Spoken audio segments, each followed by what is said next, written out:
good on farming or carry junglers. That really isn't his forte. So I do want to see him pivot towards something like we talked about, the Sejuani, gank heavy, good teamfight front line, or something like the Lee Sin that we've seen for Beishang, and we've also seen Hacker play already, where he can be more lane focused rather than farming.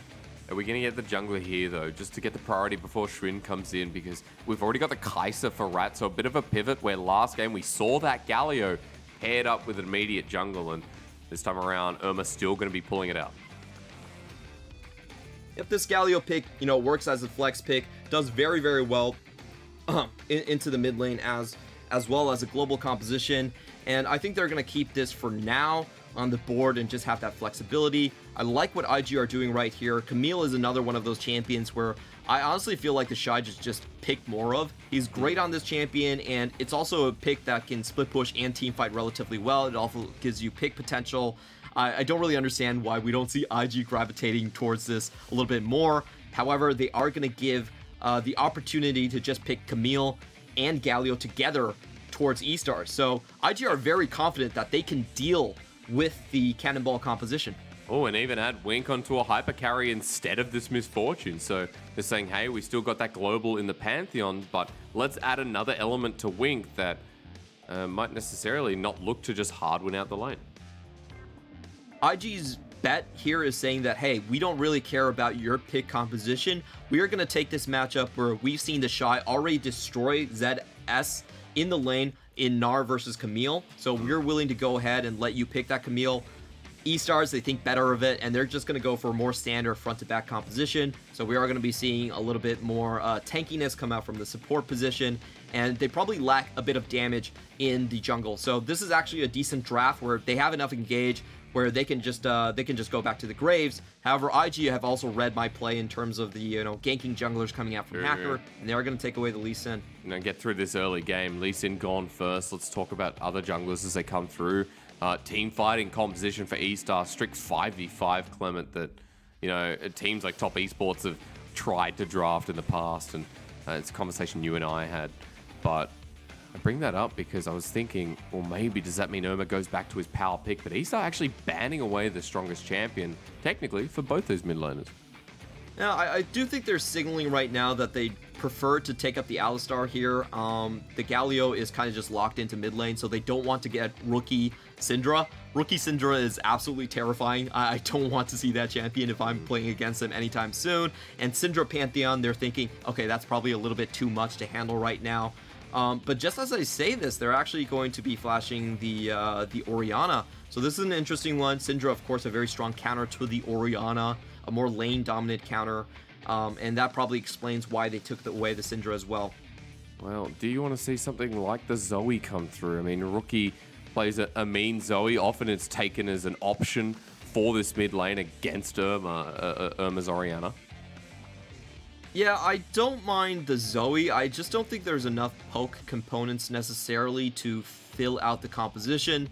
It's a fine pick, but if you're looking at the enemy squad where a lot of your damage is going to be landing on Ornn and Galio, I don't actually like it that much. I actually prefer something like the Victor right here, where you can just kite back from the enemy composition. You don't have to play this super aggressively. You have disengage on Xayah already, and is a good way of clear to match. However, you know, there are IG. They have a bit of their own flair right here. They do want to keep the tempo up, and they are going to go for the Zoe. Not my favorite one, but it's something that Rookie is very comfortable and definitely very deadly on. Yeah, so Rookie going to power, and then the bottom lane, the lovers reunite. Also note that Baolan, this is his world skin, so he better equip it alongside Wink to just show that prowess. Hacker waiting for a jungler, smiles on the face, and getting a closer look at him now. What does he want? Okay, the Hecarim. So we are still indexing Clement, it feels like, for that full 5-on-5 wombo. Yeah, eStar is throwing a little bit of tools into their composition. We have seen this a lot. The Hecarim is basically a ball delivery system, gets to charge into the enemy composition, and he is unstoppable. When he goes in, you can land the ultimate super easily, follow up galore with the likes of the Ornn and also the Galio coming in. So this is a very stock and standard front to back combo composition. Really, really strong. I love this comp from eStars. On the other side from IG, they're playing more disengage. They do have the slow coming in from Gnar, the pushback that can come in with his ultimate, and just the range on Xayah and Zoe to kind of keep things a little bit more safe. However, in this meta and this time, I do favor eStar's composition a little bit more. I do think it's easier to execute. Everyone just presses their buttons. And this is also a composition where eStars can try and just snowball the Drakes. This is something that they were known for back in 2020. So overall, I do think this Game 2 draft is a little bit different, but a little bit more eStars favored. I also think that it sets up for someone like Rat, right? Because you've got Rat, who is great on these hyper carries, these late game AD carries. You know, he's been playing a lot of Kaisa, Xayah, and this is a composition that can enable him, set him up for success, and get eStars into that state of mind. I'm curious about the change though, Clement, because we set these teams up in very certain ways. IG want to keep winning these lanes. eStar want to go towards that top lane, but we've got Control Mage through mid. We've got an Ornn to absorb the range pressure. I'm going to pick your brain as we go into this one because IG smacked him in 32 minutes and eStar change up their strategy completely to run into Game 2. The LPL 2021 spring continues with IG back on this blue side. So, Clement, on that note, I'll wait for the Gyos.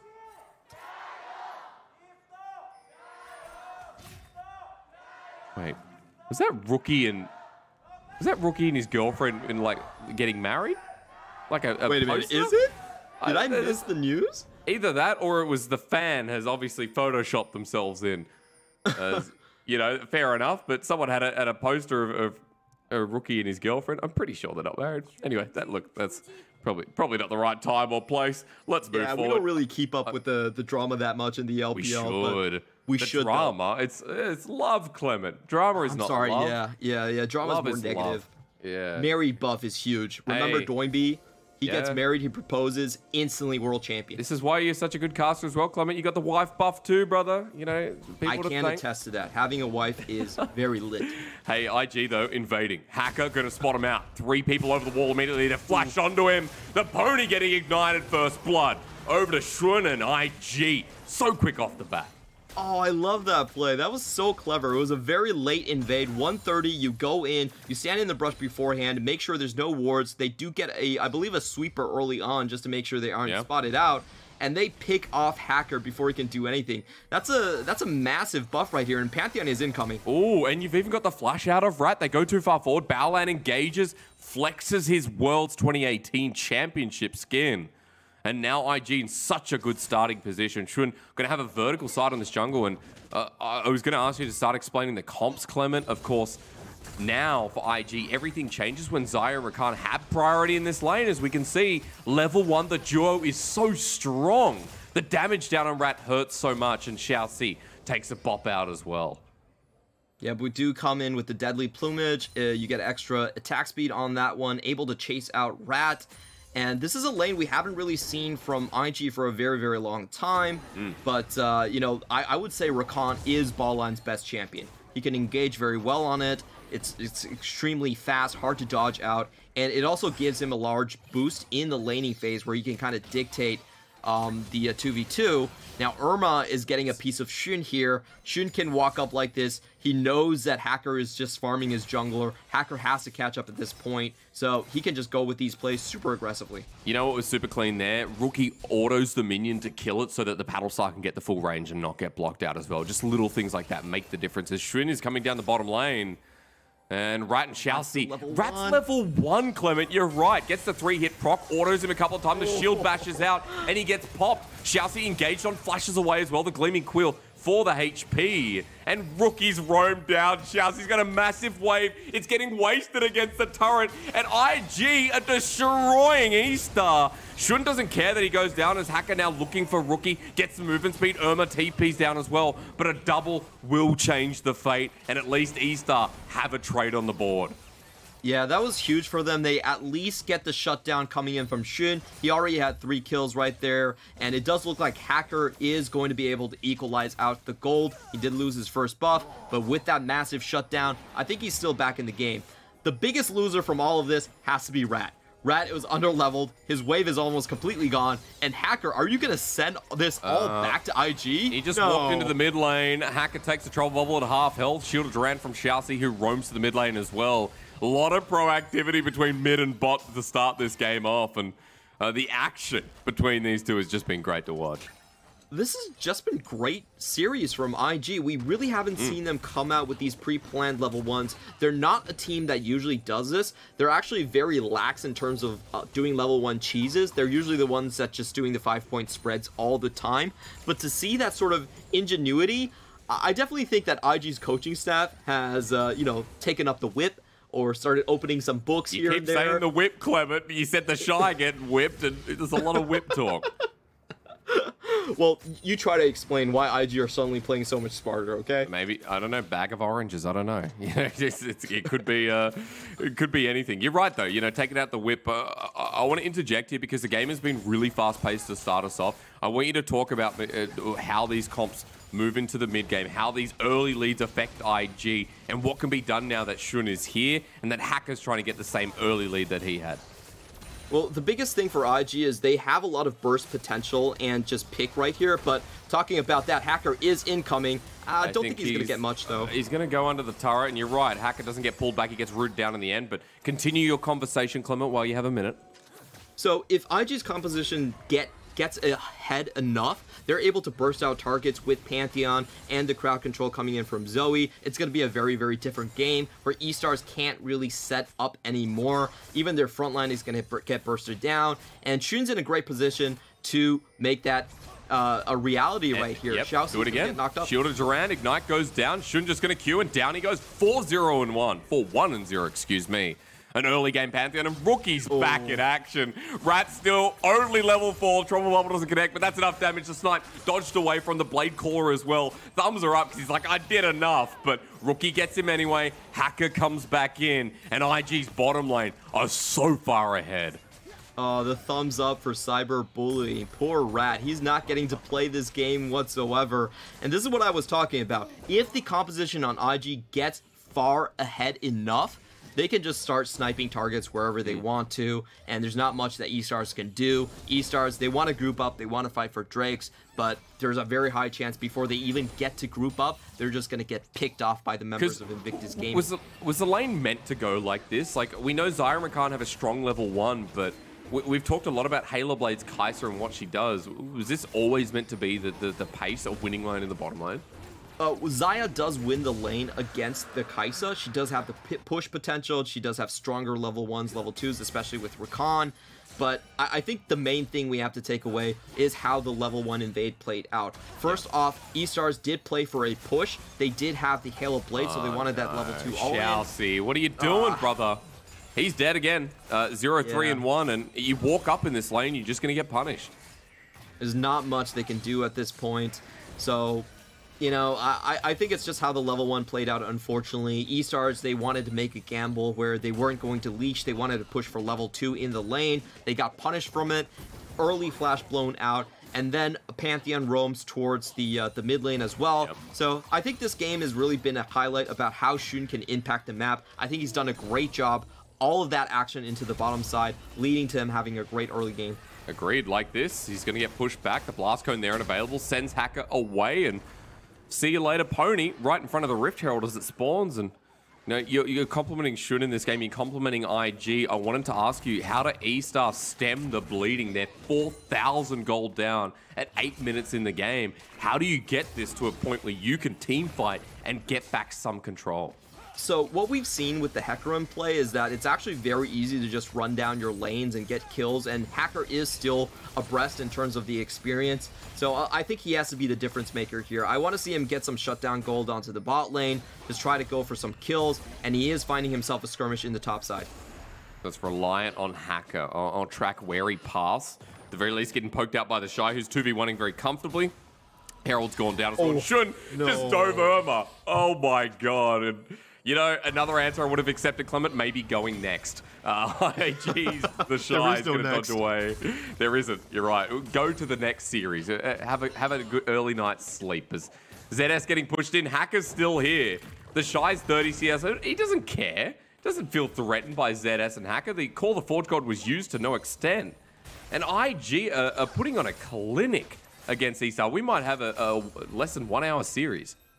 Yeah, this is going very, very poorly for eStars. In the top side, we actually saw ZS use his ultimate because he thought the Herald was going to be dropped top lane. The both of them were low health, and he actually used the Herald, Call of Forge God to wave clear, or else Hacker should have followed up on that. So I think we're going to get a replay of what happened mid lane.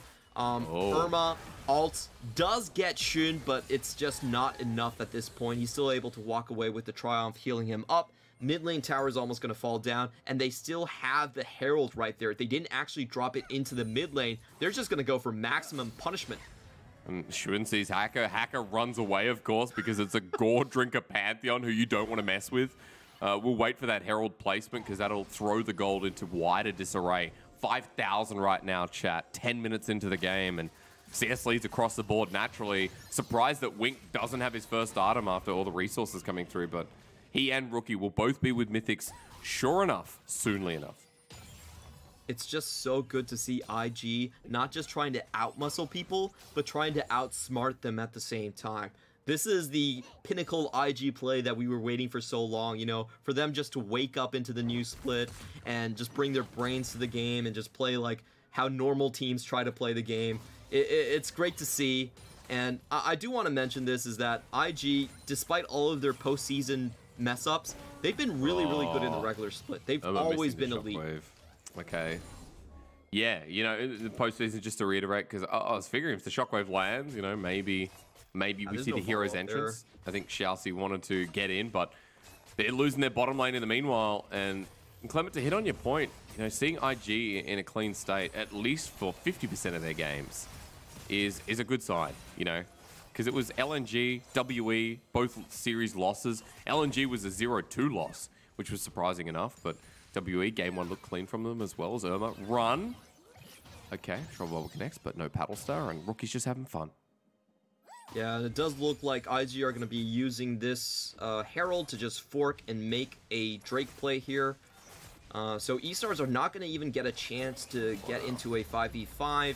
I'm still waiting on that onslaught of shadows from Hacker. He's really the only one that can salvage this situation. Yeah. He has a Sheen, so there's a lot of damage incoming. They're giving up a lot for this gank in the top side. He's just... maybe he's AFK, Clement. I'd be upset too if I was in this game.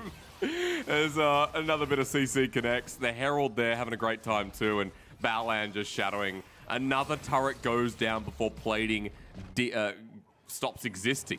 In this second game. Dodge out on the boomerang. TheShy pressed B in front of his face. He knew Call the Forge God. That hits. That's great. His searing charge. TheShy surviving for now against the turret. The damage flies. ZS doesn't die. Rookie's there with the flash, and that's salvaged as well. The fake flash from Rookie. He takes Ghost, and it's just going so wrong. This series is eStars against TheShy's KDA. That's what it is. Dead. You know, peekaboo, it's Baolan. The Kaisa brings in a bit of artillery with the hero's entrance. And as that nuke comes down, it kind of makes the whoopee cushion fart noise. ShiauC's running away with the Justice Punch, and eStar lose another. It's 9-3. It's an 8k gold lead just about at 12 minutes in the game. And this is as solo queue as I've ever seen. Triple teleport. Let's go. Let's fight. Baolan doesn't have an ultimate. Grand entrance is the way, but onto Irma, he wants the shockwave, he flashes back into his team, and Irma's like, why did I follow the team, Clement? Double bad shockwave, Rookie from the side for the flanking angle, onto Irma, who gets nuked himself, but this time, it's like an atomic bomb. Double kill over to Shun, and IG with 11 kills, want to make it 12. Rookie on the chase, ShiauC's only level 6. Ignite down, Hacker back in. Rookie taking the onslaught of Shadow. Shun goes in at no HP, but still gets the kill. Rat takes one himself, though. Rookie comes back. The Paddle Star, that's a real nuke. Jumped right in his face, and Hacker will get the kills, but I don't think IG care.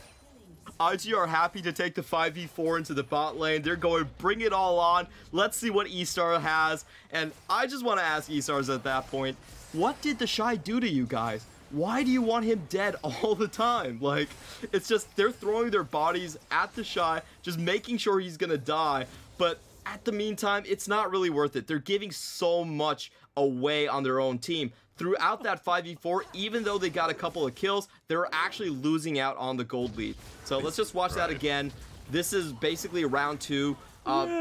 Rat had already died following this play. They're not able to chase up onto Baolan, but it's okay. Everyone's still going to focus TheShy. They want to make sure that man stays dead throughout the rest of this series. They do get the kill, but look at all of these blinking flash bars. And this is round 2 coming in from eStars, okay? It was a 5v4, and with the round 2, it was essentially a 6v4 that eStars played. They do trade off a lot of kills. They do get the 900 gold shutdown, but at the end of the day, it's still not worth. Because look at the top side. Wink was getting free farm this entire time.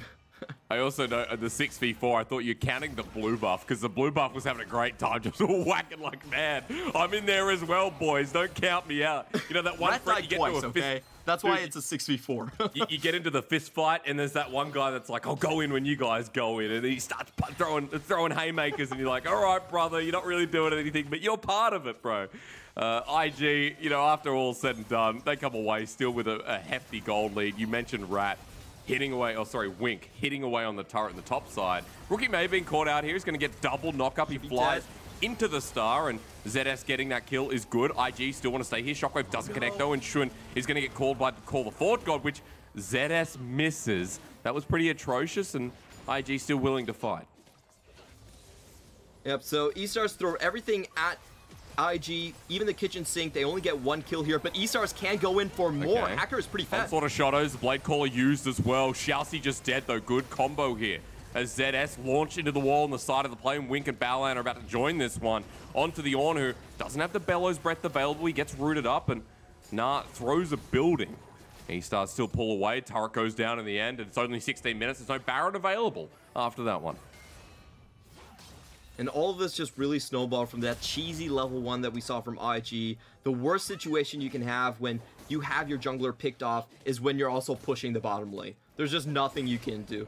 The best thing you can do is probably just hope the wave bounces back, but you know, IG were on that situation. Love that early roam from Shun to just make sure they got the flashes and the summoners, and then they follow up with a level 3 tower dive onto the bottom side. So This was just IG dialing up the early game shenanigans to 11, making sure they get maximum punishment out of eStars, who were coming in with a pretty slow game plan here and didn't really do their due diligence level 1 to make sure the invade wasn't coming.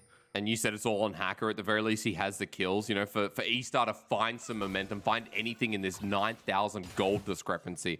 They rely on the next 20 minutes not being as chaotic. They rely on getting these core items and getting somewhere, while for IG, they're already way ahead of the curve. It's 2 items for Wink when Rat has not even 1. So you can see, oh, sorry, you guys can't see this, but Wink is actually 3,500 gold of Rat this game.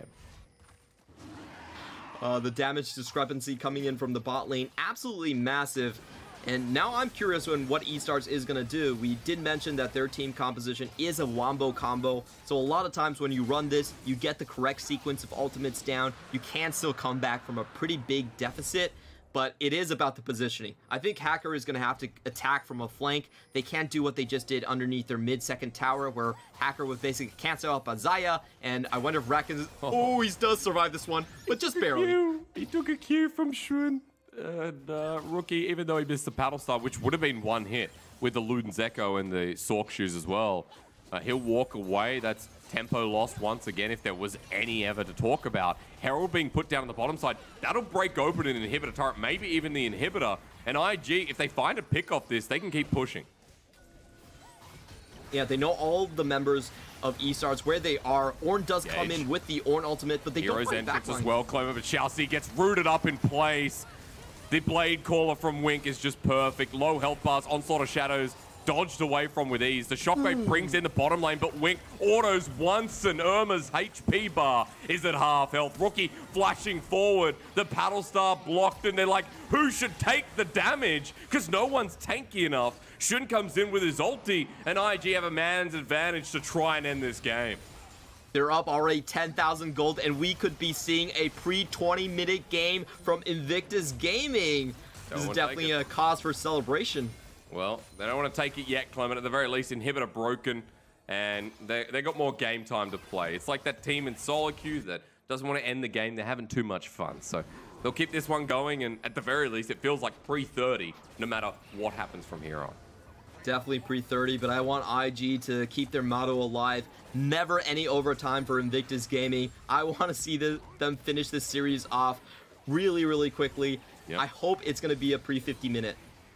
Well, looking pretty likely here, Mr. Chu. And, you know, we've seen an IG today that fit the description we gave to them in 2019, that fit the description of IG on a high. This feels like the best form, the form we saw against JDG. And they're being clinical here against eStar, not overstaying their welcome, bar maybe that one fight towards blue buff, but they're so far ahead they didn't have to care. Even I wish we could talk about the Colonel being 83% in favor. He's nodding his head and saying, well, you know, there's nothing that can go wrong here for Invictus Gaming. And as they hover towards his top side, setting up for a top side inhibitor at that, leaving TheShy mid and waiting for eStar just to walk into their den. Yeah, eStars aren't even going to try and defend their outer turret at this point. They're just waiting for the perfect angle to get a flank, a wombo combo, when IG do eventually push into the top side. Looking at their members right here, they are setting up. The most important member is Hacker. We've talked about this combination. It is using the Unstoppable on Onslaught of Shadows to bring the ball into the mists of IG, and that's where you pull off your combo.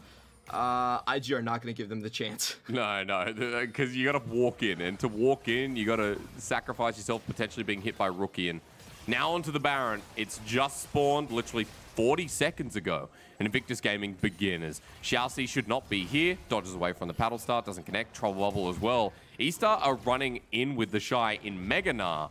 They still want to contest, and IG paying some kind of respect.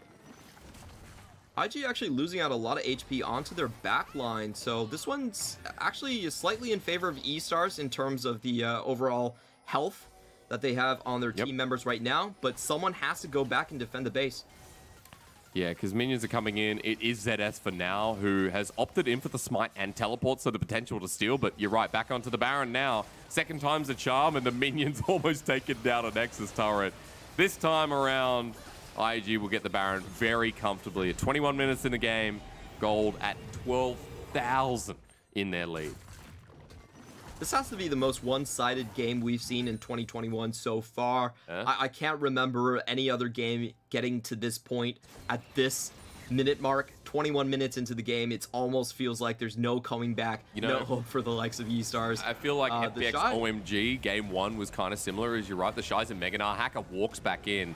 Was that trying to lose the game? I don't know, but he's going to survive thanks to ShiauC. Hero's entrance and Justice punches. No, give him the blast cone. Hacker leaves him out to dry and just runs away. Here comes the Pantheon ult, and it's Shun looking pretty hungry. He's a bit short, though, from Rat and Hacker, who still has his ghost up if he needs to, as Rat takes a Q and instantly regrets being there. Kind of an interesting play from eStars. The rest of their members are still on the side lanes and in open vision, so that was just two-man escapade into the bottom side. Doesn't work out for them. And does Rookie find this? Well, almost. Irma has to back away, but look, he has a fake flash Clement at the very least. IG, meanwhile, are pushing down the mid lane, and ZS meant to be a tank. Doesn't matter to Wink. Going forward, TheShy just autos him to death, and there's another one. eStar without their top laner for 30 seconds in the game. TheShy ults them back into the team. Big Gnar ulti from the top laner of Invictus Gaming. Shun goes forward. Hacker does get a kill onto this Gnar, but the problem is Wink's still alive, gets ulted, Feather Storms fly, the Blade Caller at the ready. Troll Bubble dodged away from, but Wink flashing forward. Perfect fit for this Invictus Gaming roster, and a great series for Invictus Gaming to show us they still mean business in the LPL as they 2-0 the rising star in eStar. Invictus Gaming finally put a stamp onto these lower teams. They show us a very, very clean series, under 50 minutes, swiping eStars out of the door. And unfortunately for eStars, they could have matched their total match wins in summer of 2020, but they're not going to be able to find it against Invictus. That was a great series to watch, just for the action, the blood that came early, the level 1 invade we'll talk about more in depth, and smiles on the face you can see. A lot of these players know each other quite well. We talked about Wink and ShiauC. You know, they used to be bot lane powers. Rat was under him at the time as well, so smiles across the eStar's roster that know some of their predecessors are on the other side of the map. But Invictus Gaming, this was a real clean showing, and Clement, the benchmark we talked about, kind of comes back, doesn't it? It's like, well, I guess they're a good team again. Yeah, I think there's two takeaways from this series. Number one is that ShiauC can definitely play well on the Pantheon. This is his first try onto the champion. He can definitely play a more gank-oriented style than always going for the carry junglers. And number two is TheShy can play defensive. Just think about this series, how he did in game one. He flashed backwards when Galio wasn't on the map anymore. And in this series, he wasted so much time from Hacker. There wasn't a single kill from TheShy that wasn't unanswered. He always was able to set his team up to find something back onto the back end. None of his deaths were in vain. And this is what we wanted from him. You know, there's a lot of the TheShy fans out there. There's a lot of people that told me to, hey, you should give up on TheShy. He should retire. You're never getting 2018 back. But this one is for the TheShy believers out there, okay? We sent him to All-Stars for a reason. He's still got it. I believe in him. Clement, you saw me. I'm looking up like, oh no, I know this is coming. You're going to believe in TheShy. You know, this top laner played a crucial role in this series, and it's good to see TheShy in some kind of form. And for a lot of people tuning in, probably wondering why this was a bit more of a contested matchup. eStar is sitting 2-1. They've beaten OMG. They've beaten... They went up against... I just have to pull this up. Excuse me for a quick moment. I think it's Rogue Warriors was their recent match. So they beat Rogue Warriors and OMG, teams that, you know, they should beat, and they're around the same area. They put up a favorable fight against BLG that are meant to be a playoff team, and eStar mechanically were looking like a contestable team. So this was a good series for IG to go up against a, you know, potentially middling team in the LPL and show us if they're back in form. And the answer, of course, is yes. So I am glad we got a bit of a bloodthirsty series in both early games, but IG obviously just, you know, they're drafting as well, just kind of locked down what they wanted to do. Yeah, I definitely like their drafts a lot better, and just the way they played it. Well, they were able to respect strong side, weak side, TheShy never overextending, and we saw a lot of smart plays coming into the bot lane, a lot of designed plays coming into the bot lane, is something that we didn't really see from IG. Even when they were the top team in the LPL, they never pulled off a lot of shenanigans. That was one of their weakest spots compared to a team like RNG that did like to run a lot of level 2s. So watching IG get coordination, getting some design plays onto the Rift is very exciting, because they always had the talent. It was just all about the rest of the stuff that they didn't bother to bring at times. Yeah. It's just nice to see that, you know, Rookie's not on this island of carries.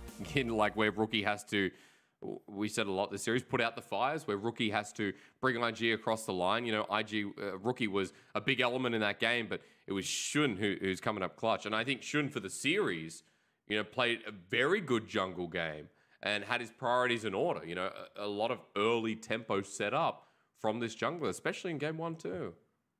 This was a huge test for the rookie jungler. We've been talking about him the entire series. It's about, can he actually allocate time efficiently to his lanes? And I think the answer is yes. He's not just a one trick where he's only Nidalee, he's only Lilia, where he's only farm for himself and see you in the team fights. He can play this style where it is more fluid with the rest of his teammates, and he can set the map correctly.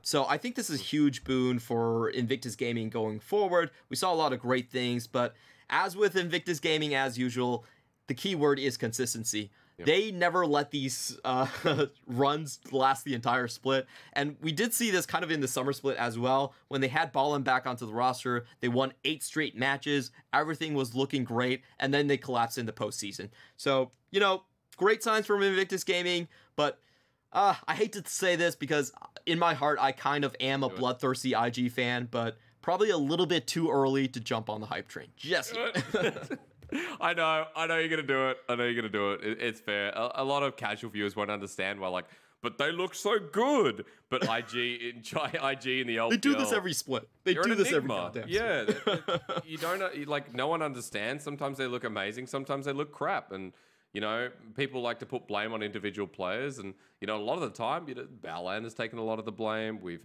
said that junglers in the past, you know, people like Ning have really absorbed the blame. TheShy especially, because he died 10 times, you know, in a game. But These are good signs, and that's what we'll leave it as, is IG showing great signs of life, now sitting 2-2. Their schedule as well kind of keeps it interesting. I was looking at this a little bit earlier. They've got Rogue Warriors, then FPX. Dude, we get TheShy versus Nuguri, and I hope I'm casting that one because that's going to be super pog. And then we've got on IG versus RNG coming up after that, Clement. Like, dude, it's always fun watching some of these top tier teams versus Invictus Gaming.